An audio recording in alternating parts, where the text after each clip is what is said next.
Sous les ruines de Rome, un secret terrifiant refait surface. Pendant des siècles, l'Empire romain a caché la vérité sur ce qu'il faisait aux femmes qu'il craignait. Ce n'était pas seulement des exécutions, c'était un rituel interdit, une terreur transformée en spectacle, une arme de pouvoir dissimulée dans la lumière des torchers. Découvrez l'histoire oubliée du Speculum Maledictum, le miroir maudit de Rome, un artefact capable d'absorber l'âme des condamnés.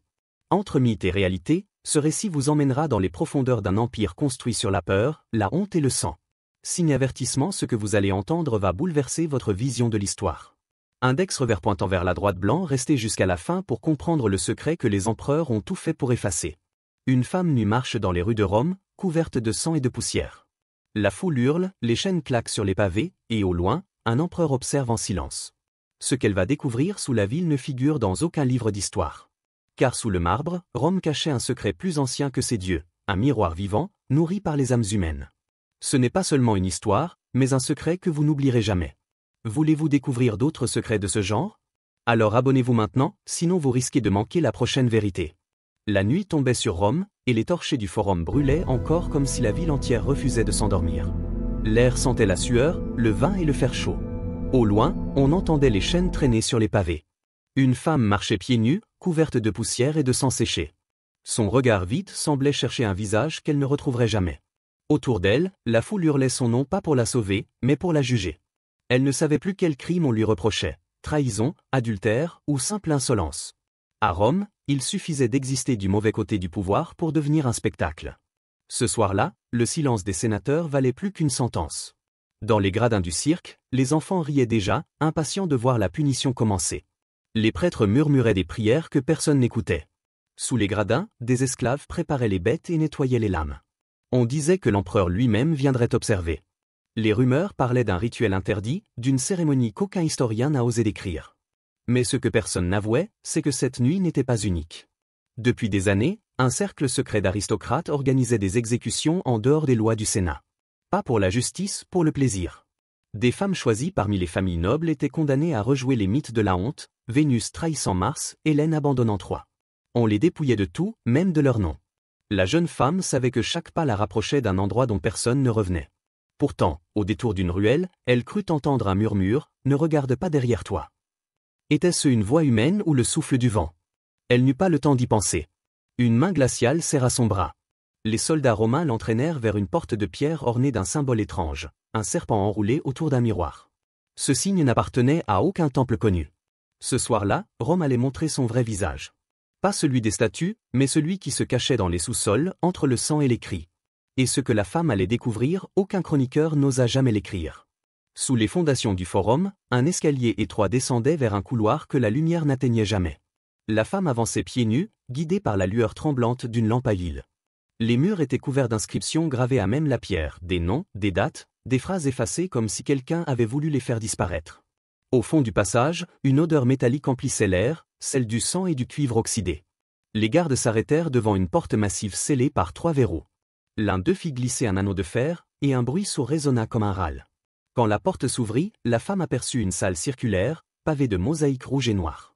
Au centre, trônait une statue colossale, un visage humain au sourire d'enfant, mais le corps d'un taureau. Sur le sol, des traces noires indiquaient qu'on y avait brûlé quelque chose ou quelqu'un. Autour de la salle, 12 silhouettes encapuchonnées formaient un cercle parfait. Pas un mot. Seul le crépitement des torchers rompait le silence. L'un d'eux s'avança, tenant un rouleau scellé du sceau impérial. Il lut à voix haute, « Au nom de la purification morale de Rome, celle-ci sera offerte à l'ombre du miroir. » La foule invisible derrière les murs poussa un cri étouffé, un mélange d'extase et de peur. La femme sentit son cœur battre si fort qu'il couvrait les bruits alentour. Elle voulut parler, mais sa voix se perdit. On l'obligea à s'agenouiller devant la statue. L'un des prêtres versa sur son front un liquide sombre, gluant, presque chaud. Ce n'était pas de l'eau. Le parfum âcre lui brûla les yeux. Puis un murmure s'éleva, « Ce que tu vois ici ne doit pas exister. » Les torchers s'éteignirent d'un coup. Dans le noir, un souffle profond, animal, fit trembler les dalles. Quelque chose bougeait derrière la statue. La femme tenta de reculer, mais ses liens se resserrèrent. Les prêtres se mirent à chanter un hymne guttural, un chant que même les soldats ignoraient. Le sol vibra. La mosaïque sembla s'ouvrir lentement, comme si la pierre respirait. Et du centre monta une vapeur rougeâtre qui sentait la cendre et la chair brûlée. Ce soir-là, Rome venait d'invoquer son dieu le plus ancien, celui que même les empereurs craignaient de nommer. Quand la vapeur se dissipa, la salle semblait changer. Les mosaïques du sol luisaient comme si elles avaient été polies par la chaleur. Au centre, la statue du taureau semblait respirer. Ses yeux de pierre, auparavant vides, brillaient d'une lueur dorée. La femme resta figée. Autour d'elle, les 12 silhouettes s'inclinèrent. Une voix s'éleva, grave, autoritaire, « Rome ne vit que par le sang des innocents. » Le son venait de l'ombre. Un homme avança lentement, son visage masqué par une couronne d'or tressée. La foule invisible se tut aussitôt. Il portait une toge blanche brodée de fils pourpre, la couleur réservée aux empereurs. Sa présence emplissait la pièce comme une malédiction. Il s'arrêta devant la femme, leva le menton de 2 doigts et murmura « Regarde et souviens-toi ». Derrière lui, des esclaves déposèrent un miroir immense, encadré d'os blanchis. Le verre reflétait une lumière étrange, comme s'il provenait d'un autre monde. L'empereur fit signe. 2 prêtres saisirent la femme et la forcèrent à regarder son propre reflet. Ce qu'elle vit la fit hurler. Ce n'était plus son visage, mais celui d'une autre femme, plus jeune, le même regard, la même cicatrice au cou. Sa sœur, disparue 3 ans plus tôt. L'empereur sourit. Chaque âme condamnée nourrit celle qui nous sert. Il posa une main sur le miroir, et une fissure lumineuse s'y forma. L'air vibra. La femme sentit un froid glacial pénétrer sa peau, comme si quelque chose tirait son esprit hors de son corps. Les chants reprirent, plus forts, plus rapides. La salle tout entière semblait tourner. Au-dessus, dans le palais impérial, un sénateur âgé se réveilla en sursaut. Il entendait des bruits sourds sous ses pieds, comme des battements de cœur enfouis. Il savait ce qui se passait cette nuit. Il avait signé le décret qui permettait ces rituels secrets, croyant servir la gloire de Rome. Mais depuis, chaque nuit, il voyait les visages des femmes dans ses rêves. Ce soir-là, il décida de descendre. Il prit une torche, marcha vers le couloir interdit, et murmura « Si le miroir existe vraiment, alors Rome est déjà morte. » Le vieux sénateur descendait les marches une à une, la torche tremblante dans sa main ridée. Chaque pas résonnait comme un écho dans un tombeau. Autour de lui, les murs suintaient d'humidité. Des symboles gravés à même la pierre semblaient briller faiblement sous la flamme. Plus il s'enfonçait dans les profondeurs, plus l'air devenait lourd, saturé d'une odeur de cendre et de chair brûlée. Il se souvenait des récits qu'on murmurait entre sénateurs après les banquets, des cérémonies interdites où l'âme des condamnés serait purifiée dans la lumière du miroir. On riait en public, mais chacun savait que ces histoires venaient d'en haut de l'empereur lui-même. Ce soir, il allait vérifier la vérité, même si cela lui coûtait la raison. Soudain, il entendit un cri. Un cri humain, long, aigu, comme arraché au ventre même de la terre. Puis, le silence. Il accéléra, traversant un couloir étroit. Au détour d'une arche, il aperçut la salle du rituel, mais elle n'était plus vide. Le sol était recouvert d'un liquide sombre, et la statue du taureau avait disparu. À sa place, le miroir flottait à quelques centimètres du sol, entouré d'une brume pâle. Dans le verre, il distingua des silhouettes féminines, comme prisonnières de la lumière. Leurs lèvres bougeaient, mais aucun son n'en sortait. Le sénateur tomba à genoux. Son cœur battait à s'en rompre. Derrière lui, un murmure glissa, « Tu vois enfin ce que nous protégeons. » Il se retourna, l'empereur se tenait là, la toge immaculée, la couronne d'or étincelante. À ses côtés, les prêtres masqués formaient un cercle parfait. « Pourquoi » balbutia le sénateur. « Parce que le pouvoir exige des sacrifices. Rome ne se nourrit pas de gloire, mais d'âme. » L'empereur s'approcha du miroir. Une ombre passa sur son visage. Chaque fois qu'un corps meurt ici, un autre renaît au palais. C'est ainsi que nous restons éternels. Le vieil homme voulut reculer, mais ses jambes refusèrent d'obéir. Le miroir vibra. Il y vit son propre reflet, mais derrière lui, une main squelettique posa lentement ses doigts sur son épaule. La torche s'éteignit d'un souffle invisible. Dans le noir, Rome continuait de respirer, et le sénateur comprit trop tard que la ville n'était pas gouvernée par des hommes, mais par ceux qui vivaient derrière le miroir. Des siècles avant cette nuit, bien avant la gloire du Colisée et des triomphes impériaux, Rome n'était qu'un assemblage de collines et de rumeurs. On raconte qu'à cette époque, sous le règne de Tarquin le Superbe, un objet tomba du ciel pendant une tempête d'été, une plaque lisse, miroitante, que les prêtres crurent être un message des dieux. Aucun métal connu ne pouvait la rayer. On la garda d'abord dans un temple secret, sous la garde des Vestales. Mais un soir, l'une d'elles osa s'y regarder. Le lendemain, elle fut retrouvée morte, le visage figé dans une expression d'effroi absolu. Les prêtres notèrent que sa peau était froide comme la pierre, mais ses yeux restaient vivants. Alors, ils comprirent. Le miroir ne reflétait pas seulement, il avalait. Chaque regard prolongé lui donnait une part d'âme. Tarquin ordonna qu'on sculpte autour de lui un cadre orné d'os humains, afin de « calmer l'esprit du ciel ». Ainsi naquit le Speculum Maledictum, le miroir maudit. Des générations plus tard, l'empereur Caligula découvrit son existence. Fasciné par l'idée d'un pouvoir capable de retenir la vie elle-même, il ordonna de rouvrir le temple oublié. Les chroniques de Suétone mentionnent une série de disparitions parmi les esclaves du palais, jamais expliquées. Certains affirmaient avoir vu, dans les couloirs du Palatin, un miroir suspendu sans support, vibrant comme un être vivant. Depuis, chaque empereur avait juré de le tenir caché, tout en l'utilisant pour assurer sa propre immortalité. Les âmes des condamnés nourrissaient l'objet, et celui-ci, en retour, prolongeait la vitalité de ceux qui osaient y toucher. C'était la véritable religion de Rome, un pacte silencieux entre pouvoir et abîme.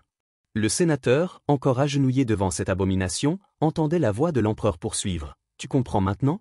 Ce miroir est plus ancien que nos dieux.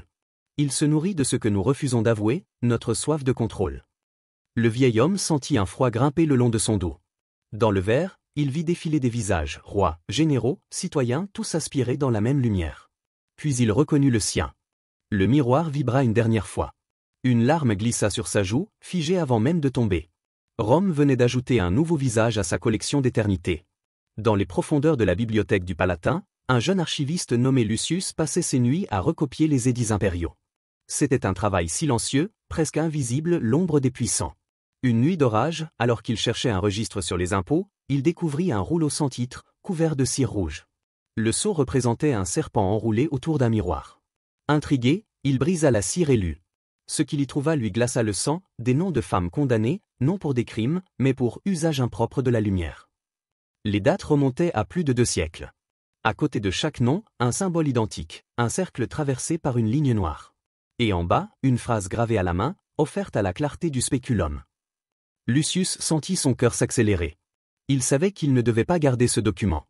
Mais la curiosité, plus forte que la peur, l'emporta. Il prit une lampe et descendit vers les catacombes interdites, disait-on, reposaient les objets sacrés du Premier Empire. Plus il avançait, plus le silence devenait lourd. L'air semblait vivant, vibrant d'un murmure lointain. Au détour d'un couloir, il trouva une porte scellée. Sur la pierre, la même inscription, Speculum Maledictum. Il approcha la lampe. Soudain, un souffle glacé éteignit la flamme. Le noir tomba. Pourtant, il voyait encore, une faible lueur bleue venait de l'autre côté de la porte. Il poussa la pierre. Un souffle le frappa comme une vague. La salle était vide, sauf au centre, le miroir, immense, suspendu dans le vide. Sa surface ondulait comme de l'eau. Lucius s'en approcha, fasciné. Dans le reflet, il se vit enfant, puis vieillard, puis soldat mourant. Le verre respirait. Une voix féminine monta du fond du miroir, « Tu as lu nos noms. Alors tu nous vois. » Les silhouettes apparurent, leurs visages tordus par la peur et la honte. Il voulut fuir, mais ses jambes tremblaient. Une main sortit du miroir, pâle, translucide. Elle toucha son front. Une douleur fulgurante le traversa. Puis tout s'éteignit. Quand les gardes retrouvèrent la salle le lendemain, il n'y avait plus ni corps ni lampe. Seulement le miroir, plus brillant que jamais, et une nouvelle inscription sur son bord, Lucius, témoin du secret. L'aube se leva sur une Rome silencieuse. Dans le palais impérial, les couloirs semblaient vides, comme si la ville entière retenait son souffle. Le Sénat avait été convoqué en urgence. Un esclave érudit avait disparu, laissant derrière lui un rouleau scellé au symbole du miroir. Personne n'osait prononcer son nom, mais tous savaient, le secret du spéculum venait d'être effleuré. L'empereur entra dans la salle du trône, drapé de pourpre. Ses yeux étaient cernés, brûlés par des nuits sans sommeil. Devant lui, un conseiller lut un rapport à voix basse, le miroir a réagi, Majesté. Sa surface a changé de couleur. Nous pensons qu'il a pris quelque chose ou quelqu'un. Un silence lourd tomba. L'empereur frappa du poing sur la coudoir. Fermez les archives. Détruisez tout ce qui porte le symbole. Les scribes s'inclinèrent et partirent sans un mot. Rome venait d'entrer dans sa propre obscurité.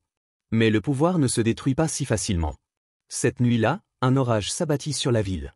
Le tonnerre fit trembler les colonnes du Capitole. Dans le temple du feu éternel, les Vestales virent le reflet du miroir apparaître sur les murs comme une lumière venue d'en dessous. Elles entendirent des voix. Des prières inversées, des pleurs d'enfants, des rires d'hommes morts depuis longtemps. Au même instant, l'empereur rêva. Dans son rêve, il se tenait devant le miroir, mais à l'intérieur du verre, c'était lui qui était enchaîné, les yeux vides. Une voix, la même que celle des condamnés, murmurait « Tu croyais nous posséder. C'est nous qui te tenons. » Il se réveilla en sueur, le cri coincé dans la gorge. Autour de lui, les torchées s'étaient éteintes d'elles-mêmes. Sur le sol, une trace d'humidité formait lentement le dessin d'un serpent. Le lendemain, il donna l'ordre de sceller les catacombes et de déplacer le miroir dans un lieu encore plus secret, le sanctuaire des échos, une chambre taillée dans la roche sous le Tibre. Les plus fidèles prêtres y descendirent avec lui, portant des torchets et des chaînes bénites. Mais lorsque la porte se referma derrière eux, un des gardes affirma avoir entendu un rire doux, féminin, presque moqueur. Et à travers les pierres du palais, une lueur dorée monta jusqu'au ciel, illuminant brièvement la statue de Mars. Rome croyait enterrer le mal. En réalité, elle venait de l'enfermer dans son propre cœur. Presque 1000 ans plus tard, Rome n'était plus qu'une ombre d'elle-même. Les empires étaient tombés, les langues avaient changé, mais sous les pierres anciennes, certaines respirations ne s'étaient jamais tues. En 1482, sous le règne du pape Sixte IV, un groupe de moines franciscains entreprit de restaurer les souterrains du Tibre. Ils découvrirent, derrière un mur scellé, une porte en marbre noir gravée d'un serpent enroulé autour d'un miroir. Aucun d'eux ne sut reconnaître le symbole. Le frère Matteo, jeune et curieux, insista pour ouvrir la salle. Il croyait y trouver des reliques romaines, peut-être un trésor. À la 3e nuit, la pierre céda. Un souffle de poussière et de froid s'en échappa. Les torchers vacillèrent. Au centre de la salle, suspendu dans l'air, un objet scintillait faiblement, un miroir ovale, intact malgré les siècles. Un miracle, murmura Matteo. Mais le frère supérieur sentit son sang se glacer. Non, c'est une relique païenne. Nous devons l'enterrer à nouveau. Trop tard. Matteo s'était déjà approché. Dans la surface du miroir, il vit quelque chose bouger. Pas son propre reflet mais une ville en flammes, des cris, des femmes enchaînées. Il recula, tremblant. Une larme de sang coula de son œil gauche. Les autres moines voulurent fuir, mais la porte se referma d'elle-même avec un fracas assourdissant. Une voix s'éleva du verre, douce et grave à la fois, « Rome n'oublie pas ». Puis, une lumière dorée inonda la salle. Au matin, les ouvriers du monastère retrouvèrent les couloirs vides. Les torchers brûlaient encore, mais les moines avaient disparu. Seul le miroir restait, posé contre le mur, recouvert d'une fine pellicule d'eau. En s'approchant, un artisan crut entendre des chuchotements. Dans le reflet, il distingua 12 silhouettes vêtues de toges anciennes. L'une d'elles leva la main, comme pour bénir. L'Église, terrifiée, fit transporter l'objet dans les caves du Vatican. On l'enferma dans une caisse de plomb, sans savoir que le contact même du métal renforçait son pouvoir. Pendant les siècles suivants, des rumeurs persistèrent. Des prêtres devenus fous, des archives brûlées sans explication, des voix la nuit derrière les murs. Le speculum maledictum était de nouveau réveillé, et chaque siècle lui offrait un nouveau visage. En 1943, alors que la guerre déchirait l'Europe, les archives secrètes du Vatican furent partiellement évacuées. Parmi les caisses scellées, une en particulier portait un symbole effacé à coups de burin, un serpent enroulé autour d'un miroir. Les soldats allemands, ignorant sa signification, la transportèrent vers un bunker à la périphérie de Rome. L'un d'eux, un jeune officier nommé Weiss, prétendit plus tard qu'il avait entendu quelque chose frapper de l'intérieur pendant le transport. Des décennies plus tard, en 1997, des archéologues italiens redécouvrirent ce même bunker. Le béton était fissuré, l'air saturé d'humidité. Au centre, une caisse de plomb rongée par la rouille. Quand ils l'ouvrirent, la lumière des lampes se refléta sur une surface si parfaite qu'aucun d'eux ne vit son propre visage. Seulement une ombre mouvante. La docteure Elena Moretti, historienne de l'art sacré, fut la première à remarquer les inscriptions latines gravées sur le cadre, Lux servi tenebri. La lumière sert les ténèbres. Elle ordonna de transférer l'objet à l'université pour étude. La nuit suivante, les caméras de surveillance enregistrèrent des anomalies, une chute de température brutale, des murmures en latin, et, à 3h13, la silhouette d'une femme nue apparaissant dans le reflet. Elena, fascinée, continua ses recherches. Elle découvrit dans les archives du Vatican un rapport interdit mentionnant « miroir de damnation » disparu depuis la Renaissance. Chaque témoin de son éclat y aurait vu sa propre mort. Plus elle lisait, plus les phénomènes s'intensifiaient. Les appareils se mettaient à grésiller, les miroirs des laboratoires se fendaient sans raison. Une nuit, seule dans la salle d'analyse, Elena s'approcha du spéculum. La surface semblait l'appeler, respirait doucement. Elle y vit une ville antique, des torchers, des cris. Puis, au centre de l'image, une femme enchaînée leva les yeux vers elle, c'était son propre visage. Le choc la fit reculer, mais trop tard. Le verre vibra. Une fissure lumineuse se forma, projetant une lueur dorée sur les murs.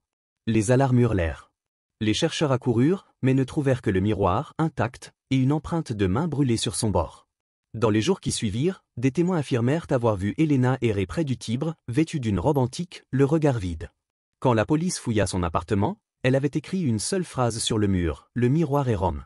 Et Rome n'est jamais morte. 3 mois après la disparition d'Elena Moretti, Rome semblait paisible. Le Tibre roulait lentement sous les ponts, les touristes prenaient des photos du Colisée, et pourtant, quelque chose dans l'air avait changé. Les vitres vibraient la nuit, les miroirs des hôtels se voilaient d'une buée glacée, même sans humidité. Dans un musée, un veilleur affirma avoir vu, à travers une vitrine, un visage l'observer depuis le reflet d'une amphore. Un soir d'automne, les autorités décidèrent d'exposer le Speculum Maledictum publiquement, pensant qu'il ne s'agissait que d'un artefact sans danger. Sous les néons d'un musée ultramoderne, les journalistes s'attroupèrent. Le directeur prononça un discours solennel, « Rome a survécu à tout. Nous n'avons plus rien à craindre du passé. » Puis la toile fut retirée. Au même instant, les lumières s'éteignirent. Un souffle parcourut la salle, comme une respiration venue d'en dessous. Les écrans des caméras s'emplirent d'images anciennes, des foules romaines, des exécutions, des femmes hurlant dans la poussière. Personne ne comprenait.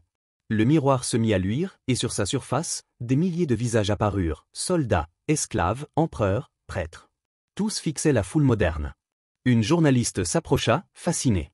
Son reflet se déforma, son visage devint celui d'une femme antique, couverte de chaînes. Un cri éclata.